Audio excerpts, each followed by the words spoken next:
ve yurttaşlık stadyor düşünce orta Afrika'da topluma yani Türkmen toplumu için bir nahil diýmeden idilme ya da impoze edilme örneme var da düşünce atçak bolýarlar näme sebäpden diýerler muny birileri ýazdyrýarlarmy şuna meňes adamlaryň bar düşünüp bilişlerimi ýagny met ýazyşlarym bu adam näme sebäpden ýazýar muny ýazdyrdylarmy muňa şoň üstünde bir nemesek pikir alşsak ýurtdaşlarymyň maglumatlar paýlaşsak olarym öwrenseler şu tip adamlaryň nähil diýweden peýdasymy halkyna bolan peýdasymy ýa halkyna bolan ziyanymy nähilrak ýagdaýda ölçäp boljak da bularyň beýni ýapyşyndy.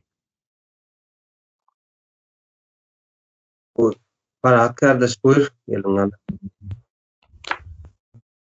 Salam, hormatly watandaşlar, kardeşler, hemmäge geçýärçi.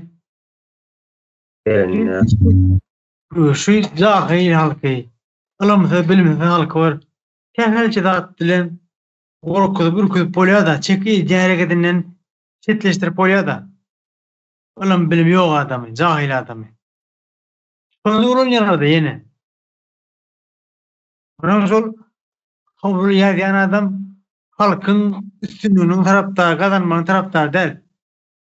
Şol özü alyp berenler, grant alýarlar. Halk şey edip bir yere toplaman, arasına çöp atıp, onu tevuşturup, hükümet yamanına oturan. Ana şolun diyen işi bay. Başka Türk vatandaşı gidip bir vatandaşının yazma ihtimali yok mu? Mümkün yazmak. Halk yazıda okuma için hemen şey yazana ben sonra öğretim ya. Gördü, dinledi. Sen vicdansız deyiptin de.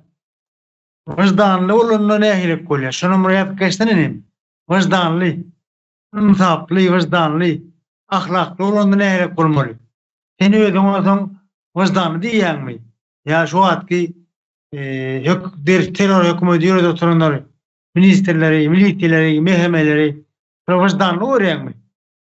Öz watandaşyňa, öz dogunyňa, jiýiňe ýamanyk edip, olar töhmet atyp, sen ak diýdin, gara diýdin diýip, türme atyp bilenler vicdanyň hata edýärmi? Dostum. Ha? Sen vicdanly diýmen, vicdanyny görkezsen bilen, şu adam vicdanly. Diýme getirsen. Adyňam özüň vicdanlymy sen, özüň. Adyňam ýazmasyň, familýaňam ýazmasyň, kimdiňe belli däl. Uňalyk vicdan gözlerini çykdy aýt, men şoňa gözleýän edim. Ben sana tap bereli, jogap bereli. Olmasa aramyzda ýüzleşeli, gülleşeli. 2000 söwüşini siz karşymyzda durup bilmersiň. Kanunçylykda karşymyzda durup bilmersiň 2 minut. Sadece ýazýandan kimin karşyda ýazýan? Karşyda ýazan adamyň senden kendine, senden hayat üstündür. Sen bizi korkutup bilmersin bu sözden bilen. Hadi çeşitli vatandaşlar yönetim. Hola, sağ ol. Bayram geldi kardeş buyur.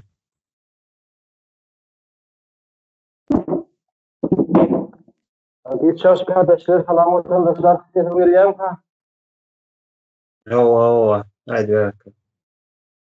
Tamam. Benim kardeşler tema var da atışacağım, haydi söyleyeceğim. Tema miliptir. Almra, sapaz. Lan uydanlı adamlar bittiler. Onu alıp gelirler. Ya da şey olacağım da. O halvada kapara için çağırma getirmedi. Getirmedi, oyunca geldi projede. Ama ölüm var da aydın belirler. Şöyle geldiğini söyler. Öğlenim Şehadımız dinleyedim Azatlık Radyosu'ndan doğru dinlemek verdim. Leylim o yurdun kıyıcıkları bildiriyediler de. Bu kanala gelmeyen kedavi yurttaşın çıkıp nesi dinleyip gördüm 2020 yılda.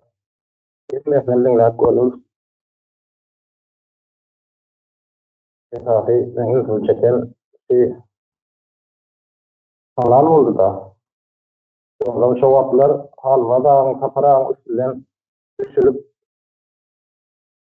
aytacağına ayttılar, aytmayacağına ayttılar da şöyle olur bildiğin oradan. Yani terörleşleri doğruyun aydan tüyün ağrıyma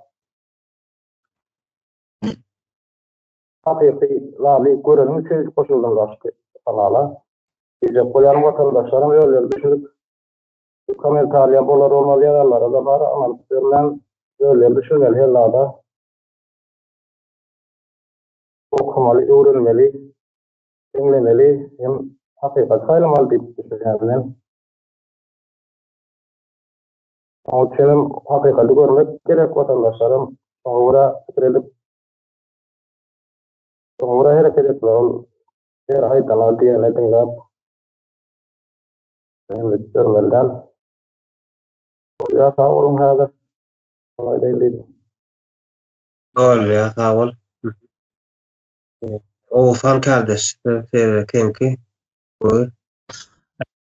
Salam kardeşler, yurttaşlar geç yaşaymayanda.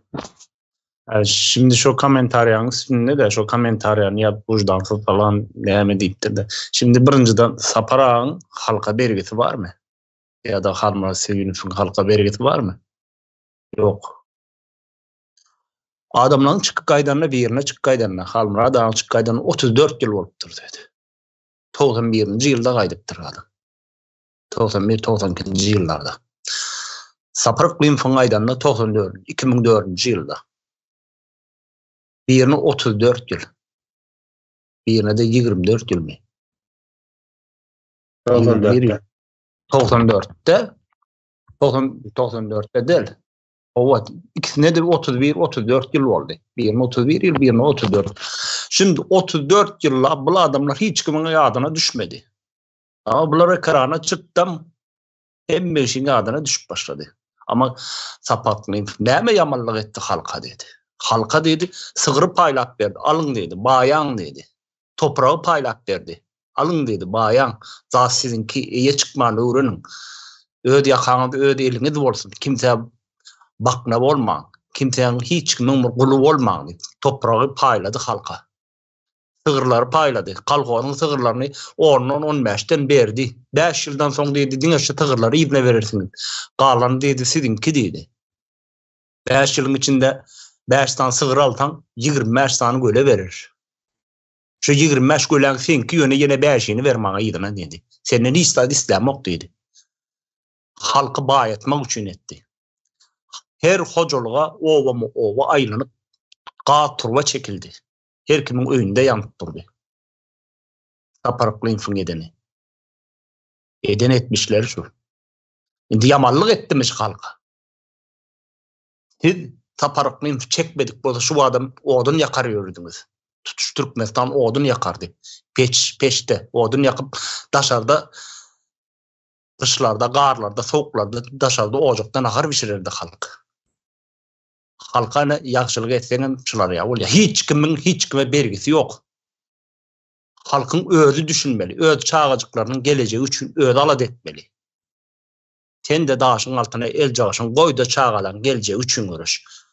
Bulardan hasap vucdansız demedi. Gidin de inenip atağını da bağvalanı da aydın vucdansız deyin de.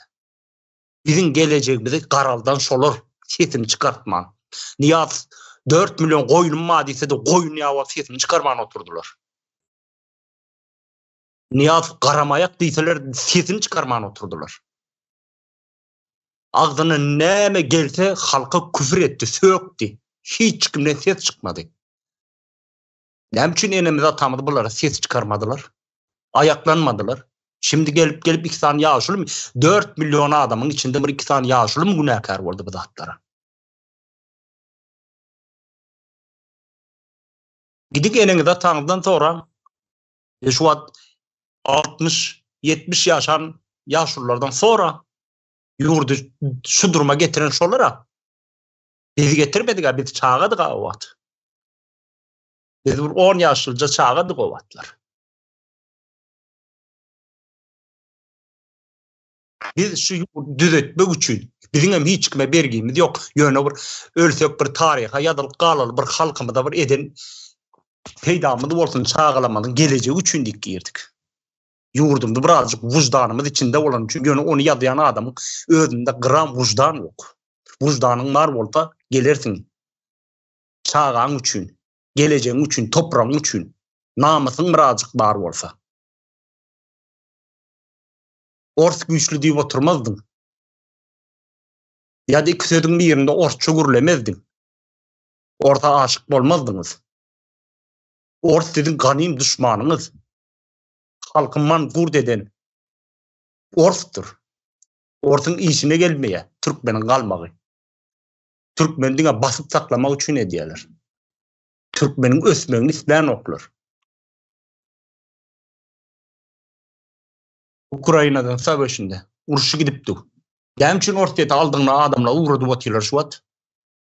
Näme üçin aýdan oklar? Näme üçin pasostva şo ýerde hiç bir oglanyň arkasynda duran ok? O zatlary çykyp saparykly bilen halmrasyň faýda boty. Öýbermäň çağalaňdy. Uruşy gidipdi şo ýerde. Siziň eneňiz ataňyz aýtmaýan zadyň saparykly bilen halmrasyň faýda boty şu wagt. Uruşy gidipdi şo ýerde. Öýbermäňdi. Türkmen hökümeti eýeçilik eden okçy halka diýip. Tereden ok halka diýip. Muny ýazan bara bu kommentarlaryny ýazan adamyň birazjyk beýnisi bar bolsa bu zatlary ýazmazdy. Utanardy. Seniň çağaňam gelejegi üçin ala edilipdi. Sen üçin edel. Seniň çağaň gelejegi üçin edilipdi. Bolýa sağ olun. Bolýa. Sağ olun. Arslan kardeş elini kaldıran ýaldyýarmy? Sağ olun Meydan kardeşim. Elimi kaldırdım. Esenlikler kardeşler, ildeşler. Indi ben şu komentaraya pikirlerimi aýtmak isleýän. İlki bilen şu komentaryny yazan kim bolsaýam birinci komentaryasy däl munun. Bu komentaryny yazıp böyle komentar yazıp ne diýsem bir profesional bolup giden ýaly yazıpdyr. Biraz analiz edeýin özümçe düşünenlerimni.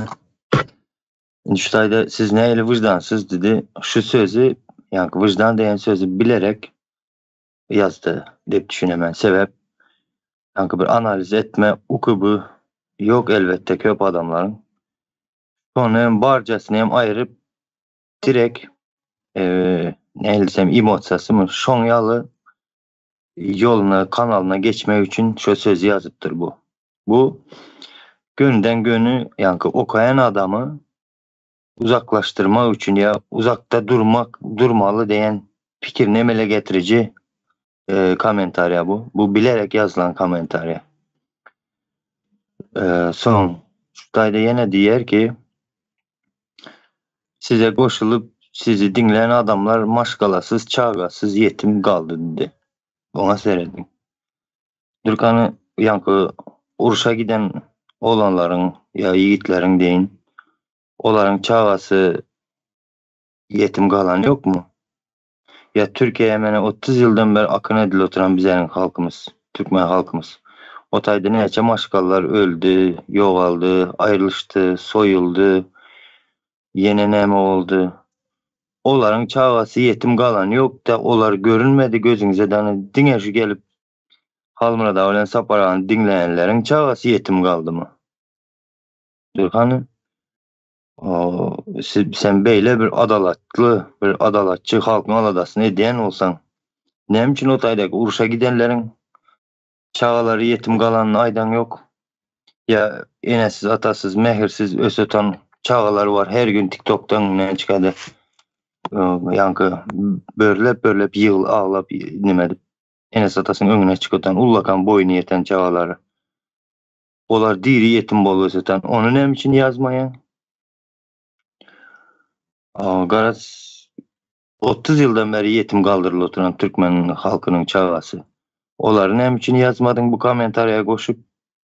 Son yenim neme diyere şutayda.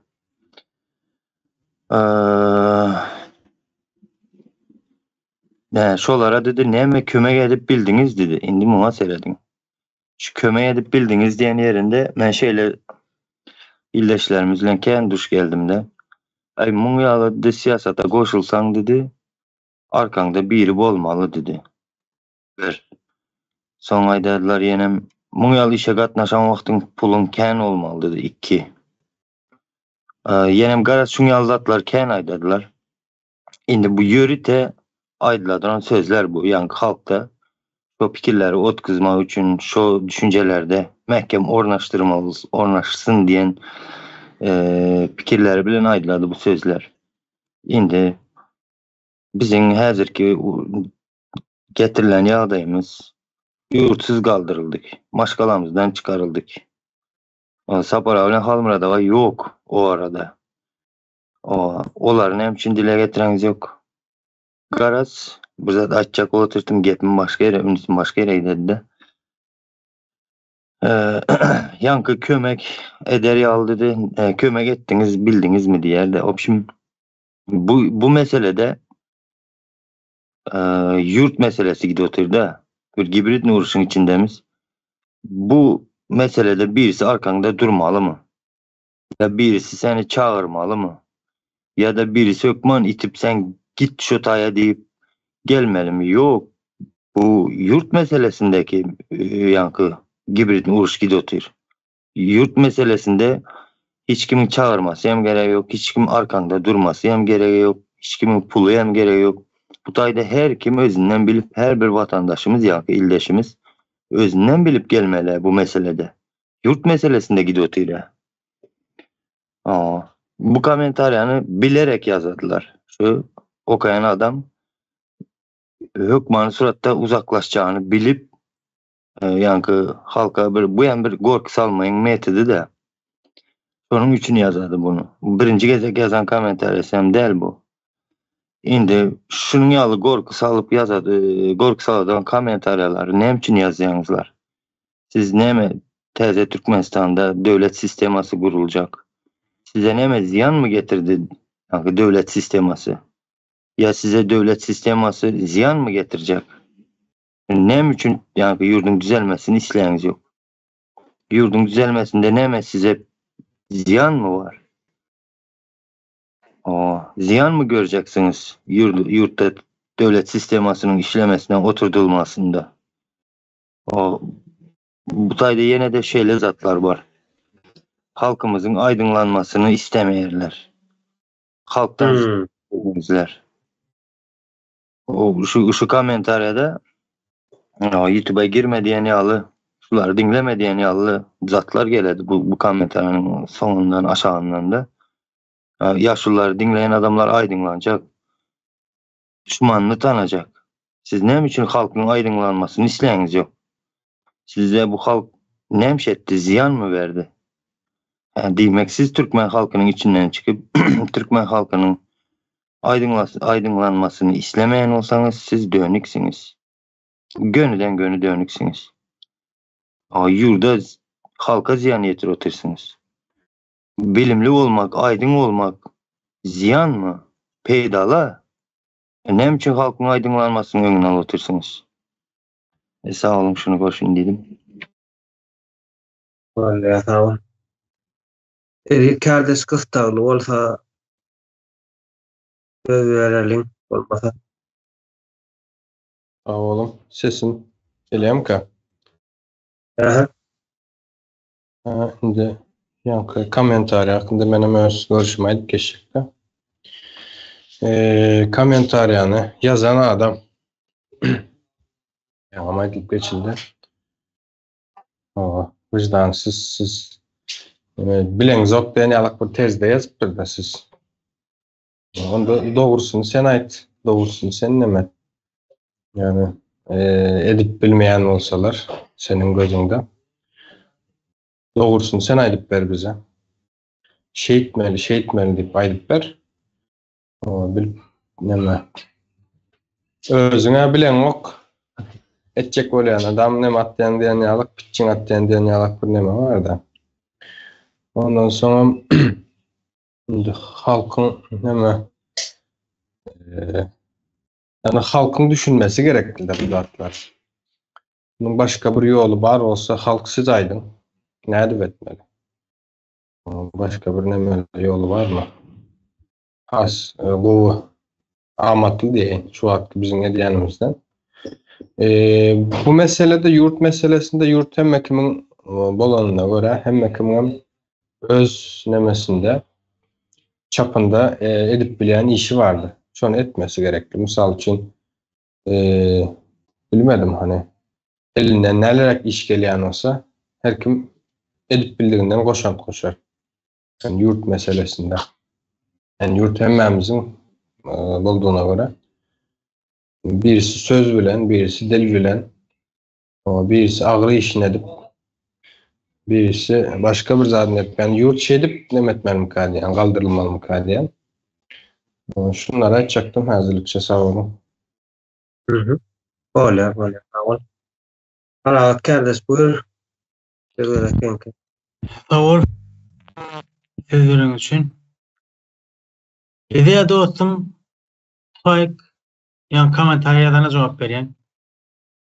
Vicdanımız, ahlakımız, namusumuz batman son. Vicdanlı bolamız son. Harakillik, koşulluk. Tingali vicdansız binamız. Atasın evvelli değil. Tingali atasın evvelli olursa koşulmazdık günü. Himmet belli, görüp bilem son, düşünüp bilem son. Koşulluk. Dostum. O sen eline gidip var ya. Az gayret etsen gidye. Son şunun allık. Neyem etmedi. Himmet adım etti tapara harmada. Neyem levapta dene ödeki. Oğlanlar kimde şol? Tuğhan verdi mi? 2 tane oğlan. Yok. Sağ ekip. Elinin allığına sağlatını. Vermedi mi? İdina. Ödü şu giyece gelip pulunu ver gitti. Giyece arçının ödü gelip pulunu ver gitti. İrtiri de çıkman. Mardaki, altına gayva. Zıgayın yıktılar. Alıp vermedim, zöğütmedi mi idina? Pulunu verdiler, pulunu. Zıgayın emmediler, pulunu verdiler, sıktaştığını. Ne etmedi başka? Başka da ne eme? Yurtta, videosu, kamerası, kimçilik bilgi göndür. Verik urut. Sonra alıp veriyor sana. Düzüp veriyor kimçiliğini. Aydıp bilen yok sen. Kimçiliğini aydıp bilsen, güdü bağdır. Türk boyunca kimçiliğini aydıp bilmeyen son. Kör olan son, şunu düşüp ver. Onun sen işine yarıyor. Doğru. Sen bu zaten üstülen halk ayaklanmasın, koşulmasın deyip yazıyan bana. Halk koşulmasa kuluk alır. Talavan olup kalır. Yerine mülküne çıkmadı mı da ömrü deyince kuluk kaçar. Sen için edilen ok bu hareketler. Sen çağıran, ağıtın, gelecek nidil için ediliyor. Hıfta edenler. Her edenler hükümette işen vatını demedenler o adamlar. Sen o adamlar tanan yok, bilen yok. Görüp bilen yok sen onları. Tanıma şansın yok. Ne mi yaz ayağına sen onu? Tanımayan, bilmeyen adamı yazıp olmadan sende vicdan yok. Ahlaksızsın sen. Yankı şimali atasını evvelisin sen. Türkler bana piç diye, piç.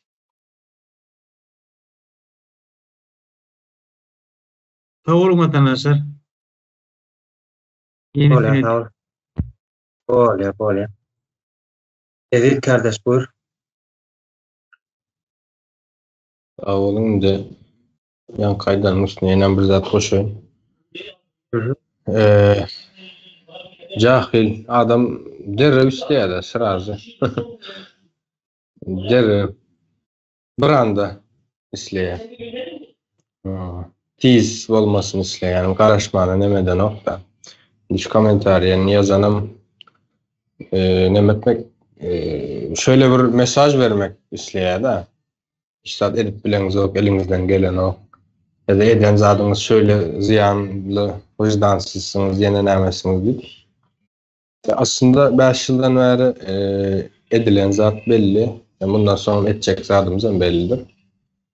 Bizim baştan tutan ýolumuz gatyr ütken ok diýende şemalyalyk. Baştan maksadymız belli. Ama aýdýan zadymyz hem açyk ve gorkup aýdamyz ok. Açyk aýdapyz. Halk görüp bilýär diýjek bolýanym. Bu neme? Biri öyle yazıptır, biri böyle yazıptır. Halkın nemesi var, aklı var. Deneştirip bilýär. Neme dip bilýär. Haýsynyň dogry, haýsynyň ýalňyşlygyny görüp bilýär indi. Türkmen o diýen samsyk däl.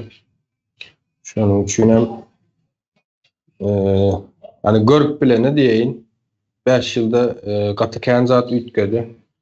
Yani şu an YouTube'da bundan diňe Türkmen prikol ya da başka bir zat bir kıssana ya da TikTok ýalak nemeler çykkan bolsa şu hazır YouTube'da Türkmenistan diýip ýazsaň baş yani kän zat çykýar.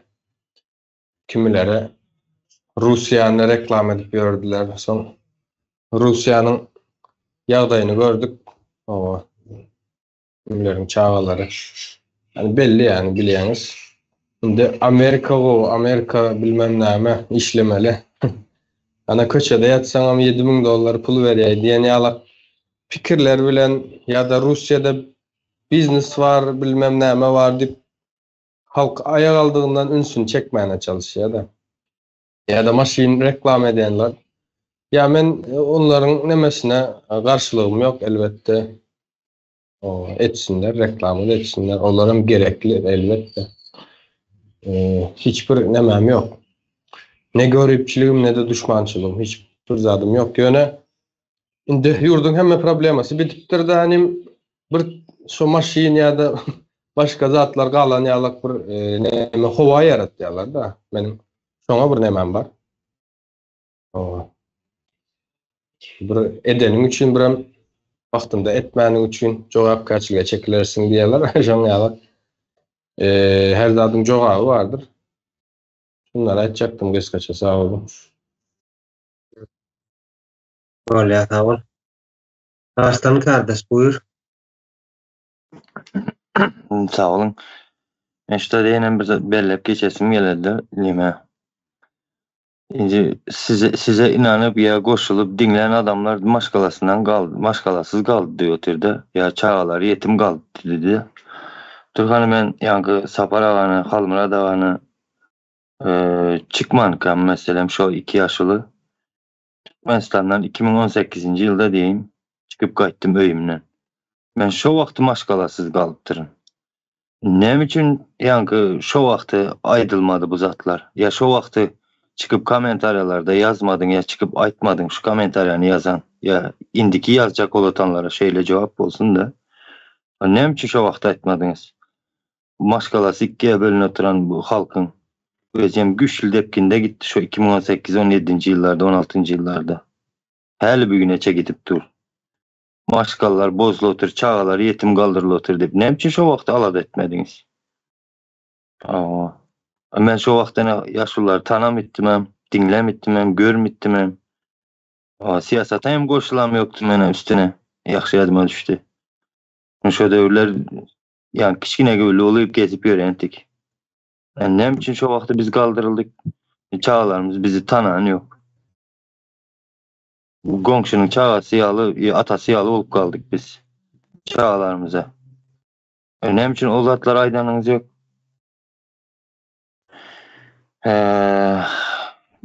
Indi şu siyasata koşulmayın ya Halmıra dağını Sapar ağanı hiç dinlemedik meselem diyelim. Daş olsa ildeşimiz vardı kimdi? Akçayif demiş o yiğit. Şu ildeşimiz. 2023. yılın 26. noyabrında Havara çıktı. Hesem Havar kanalı. Ama şu yerde şonun maşkalasını bozuldu. Çağaları yetim kaldı mene şolun. Enes atası diri. Ne için şolar aydanız yok? İlla gelip şu Halmırada bilen Saparan dinleyen adamlar maşkalasız kaldı. Yok. Dinlemin ne çizanısı maşkalasız kaldı. Yetim kaldı çağaları. Yoğalıp gitti uruşta ne yani Katar'da değildir, Orsiyet'te ne çizanısı iş yerisinde yıkılıp sade edip yoğaldı. Şu gün hem TikTok'ta önümden çıktı. 5 metre yukarıdan yıkılıp kellesi çanağı yankı yarımı küçek oluptur. Şonun hem çağaları bar olsa şu illeşimizin. Şu neme. Onun kemi yetim kalıotur. Nemçi şonun aladası neden yok. Şeyle aladaçılı olsanız. Yok bu tayda sadece şu Devlet Türkmenistan ideolojisine koşulmasın diye niyetler ile yazıladı bu komentarlar ildeşler. Açacaklar mı cemledim sağ olun. Öyle sağ ol. Kardeşler benim üstadı bir kal boş geçeyim. Aslında komentariyada yürüyte uğradılan deyip demek yani. Yani KGB'nin demek var şahsiyeti ezmek demeti. Yani etyen işi var da etyen işini karalanma ve şahsiyetin özünü delmek demeti var da şonu kullanıyorlar diye düşünüyorum. O zaman yani belleşimiz yani böyle kırıldı da Türkmenistan'ın hem aladasının yani bedbaçılığın, kırgınçılığının var Türkmenistan'ın başına gelen ya Türkmen halkının başına gelen görgülerin edilmelerin hemmesinin günahkarı iki yaşlı deyip ülkede ve ben kadar kimim olsa şöyle düşündüm yani senden yani sizden oldu zatlar bir günahkar siz ne mesela vicdansız diyeyim ne nahil sözler kullanıyorum olsa ne de algı operası diğer şunun yani Strelkanı halkın Strelkanı sol iki yaşlı şey görkacak oluyorlar. O yani bunlar burada da düşünen yok. Türkmen halkını ünterem idip olur mu kadip içinde yok. İçinde akıl hoş işleyenler kana onlara yazmana dua et yalarım eden oklarım ve nemme yazkalarım özlerinin nemesinin işlerinin yani içerideki terör topanın bardığını subut etti ya da yani komentarya. Yani iki yaşlı neme diye yurt bilink olmalı diye halkın olma toprak çıkmalı Rus imperiyatından ayrılmalı diye yani doğru zatlar diye. Yani öz hukuku var da bunun ya da her vatandaşın yurttaşın hukuku var da. Öz hukukunu var da gururun eden vatandaşlar idarlanyan olsa, çağalar, yetim oylayan olsa demek hakikaten hem içeride terör topar var. Halkın üstünde bahsedip gelen şu zatları yani komentarya subut ediyor. Bunlar şöyle düşünüyor. Öyle ha olun. Parahat kardeş buyur. Gat doğru gat yerlikli sözler ettin Merdan kardeş. Sol iki yaşını dinlemedikler yanlış yandır. Neme harmada ne açıda etti. Ortada gitmeyen, onları işi gitmeyen. Koş gidip dur. Ondan tutursanız siz urşurdular diye aytadı. Ettiler mi? Uruttura urşta ne yaşadım urşta. Ne yaşadım üllü etti. Direkti. Yani ödünüz biliyorsunuz. Bir mayor çıktı. Aşkavatlı, ahallı mayor. Onu malmada uruttum orşu. Gitme diýdi aýtalar. Gitmeň uğrunda Urusýa döwüşe gitmeň. Moskwaýa gitmeň. Uruşa gidýär diýdi. Ve goşulmaň diýip ýazypdyrdy. Goşulmaň diýen manada berýär-de bu kommentariýany. Dostum, biz adamlarymyzdanma ýeterlik düşündirmelik, düşündirýäsem, öňe bir de hemme taýyn diňe gelecekde sizin çağalaňyzyň, gelejek uğurlu aýtdyklaryňyň ýany seň mazyna tutulsun. Sen bir ýawary bolmaň. Şol adamlar şey diýipdir, siz näme ýetişýärsiz? Hiç owat Nerede olunuz kaka ece diyenine yüzümüzü kırmasan niye? Rahat tarafından adamın tayin. Onun hem millet 4 milyon halka 4 milyon ayaklanması yok mu annel? Ayaklanacak adamlarımızdan mı? Düşünürüp benlemedenken, düşünüyenem ken. Yönettiğin onu sondaki yaşayacak şimdi aladı düşünürüyor, aladı diye. Senin tarihte adını aldın. Nece kakın sorar, sen Türkiye ettin, oğlum Türkiye etti. Oğlum koşulup da sen koşulmadın, niye bir şey koşulmadın diyenine sizin vermeye cevabınız olsun diye. Benim bağdım oğlum, benim bağdım mıydım diye yani. Hoşçuna cezbatlar. Sağ olun vatandaşlar dinleyen için. Öyle sağ ol. Oğuzhan kardeş buyur. Sağ ol. Şu burada da aklıma geldi de şunu yatırdı geçeyim. Şu vicdansız diýerdi. Şimdi vicdansız bolýan bolsa, hökümet 34 sany oğlun araq içip koronavirusdan goranjak bolup araq içip öldüler bir günde. Bunu ýurda almadylar. Näçe 34 sany çağa, iň adından şu 34 sany adam bir ölen bolsa. Näçe sany çağa yetim kaldy. Pasostva Türkiye'den konsulluk näme üçin habar tutup eýe durmady, näme üçin jetedini ýurda almadylar. Kim wujdansızdy? Wujdansız bar birisi. Ama ýöne kimligini açıklaýan yok. Bu halkın galyp gidip barýan protestini öňüne almak. Şoň üçin ýazýar. Millet barmasyn şeýredi. Şular dinlemez. Siz näme etdiňizden bir ýurt gurulýandy. Ýöne Urulan vakti siz qırada qalarsınız. Halk qırada qalarsınız. Koşulmadıklar qırada qalarsınız. Yani paraat kardeşine aytışyalı çağalanın önünde cevapkar olursunuz. Yüzünüzü sallarsınız.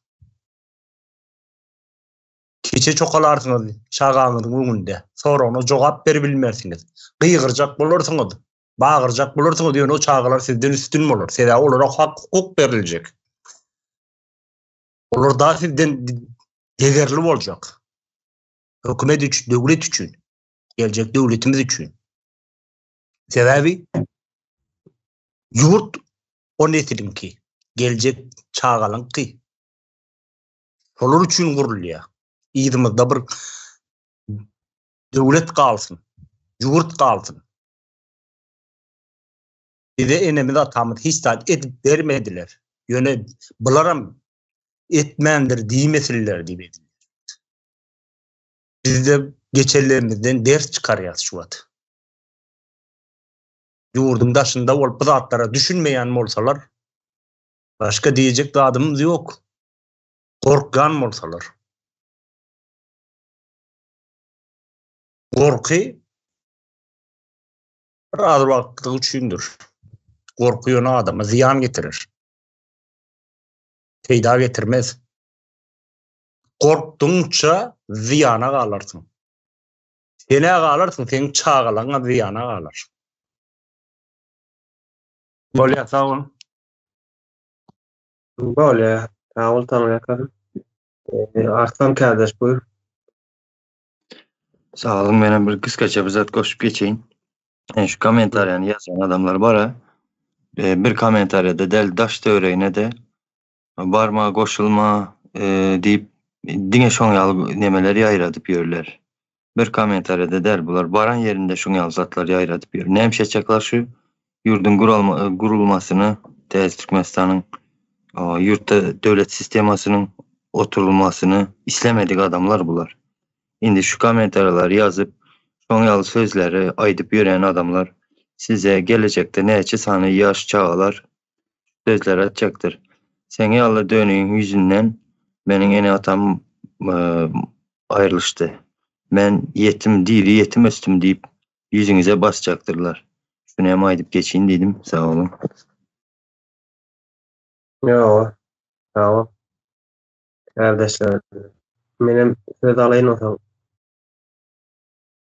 Mehmet'i tamamla ve sen olacak da vaktimi yakınlattır diye yani yurttaşlarım bir adet mali. Böyle bir aday var. Dünya tarihinde de hemişe yurdunda erkenliği isteyen ve topraklarını isteyen yani öz baştaklığı isteyen bir ema olya da halkın var. Bir böyle olya. Ola 5%, 3% yani bütün halkın hemmetinden ceminden alanda onun bize halk kalmaz deyip bir nemetler impoze edecek olyalar ya halk. Bir de bar halkın kalan gerek gel. Şol azıcık böyle edeceğine diğer revolüsyonu yani özgürlüğü getirip bile da onun için yüzgötürüm halk kalmaz ne etmez deyip emelerin, fikirlerin, düşüncelerin önüne böğüt olmak yanlış hareket ol kalıyada. Şöyle rakiyada bunlar istemese de yurtta özgürlükler bolacak. İnsanki çarpınışlarını diýerler yani näme diýär ömrüni uzaltdy. Yine de bir gün ýaşapdyr diýär. Şonuň hareketleri çek bol.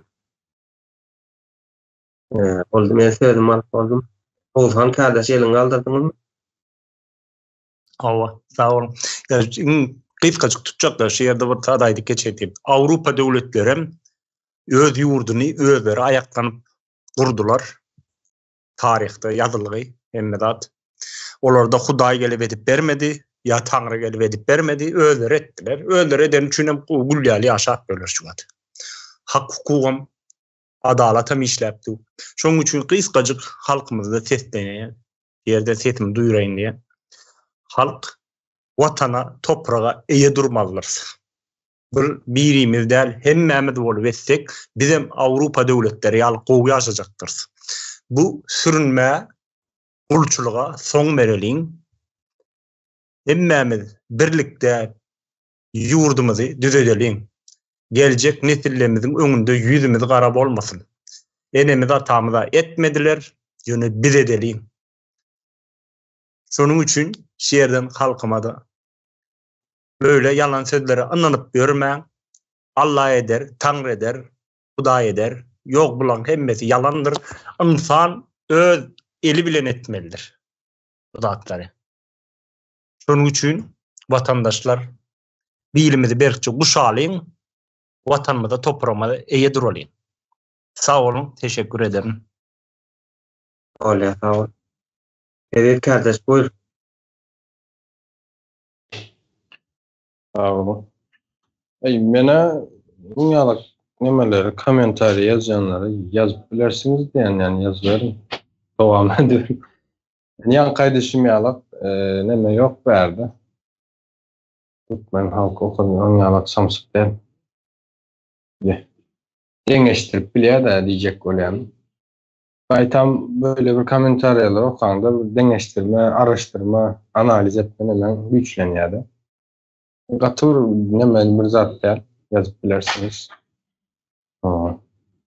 Dengece özünüzün haysı nemedeliğinize, taraptalığınızı deyinde belli edeceğiniz halka fikirlenmene ihtiyaç bu komentaryalar. Onun için vakan bir neme göremem. Şunu açacaktım veskaçı sağ olun. Olya, sağ ol. Kardeşler söz alacağınız yok olsa onda